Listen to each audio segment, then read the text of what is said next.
Današnji dogodek je namenjen 15-letnici Radigram nogomet, gibanja, ki povezuje vse aktivnosti, ki so vezane za področje nogometa z vse.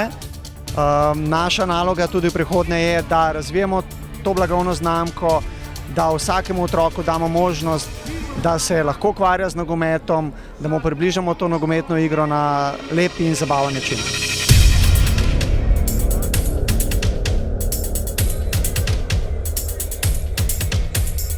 V mojih letih je fajn igrati nogomet zaradi tega, ker pač je fajn, da nekaj počneš. Če imaš fuzbal rad, je fajn nekaj početi, in če imaš rad nogomet, pol ga gre skozi ne glede na leta. Danes tole, ker smo tukaj igrali, moram reči, da je bilo zelo fajn, ker sem dobil potrditev, da bi jaz bil lahko v reprezentanci, sam me niso poklicali.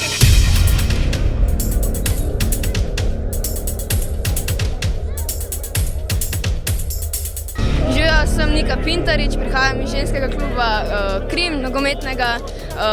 Nogomet treniram že od 1. razreda. Sem Lana Tomič, nogomet treniram že približno 5 let. Danes smo pa tukaj se najprej ogrele, pa smo malo razdelili letake in se pač pol še predstavljali z našo igro.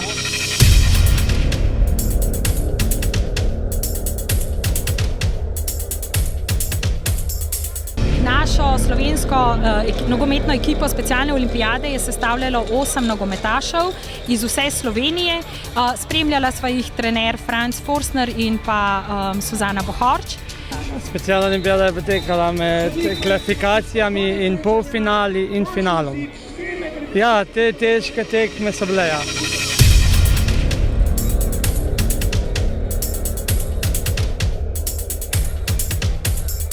Naša ekipa prihaja iz policijske postaje Brežice, igramo, kot vidite, nogomet, dobivamo se, če se le da, če nam to razmere dopušča, enkrat na tedensko, igramo, potem radi se udeležujemo raznih turnirjev po celotni Sloveniji.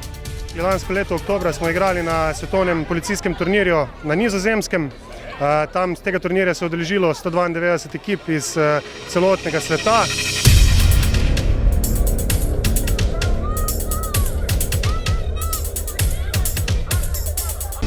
Ime projektu je Žogarija in danes praznujemo obenem tudi 10. obletnico. Tu med nami je prisotno 10 oziroma 9 šol iz 9 držav. Slovenije, Avstrije, Italije, Madžarske, Hrvaške, Bosne in Hercegovine, Srbije, Črne gore, Makedonije.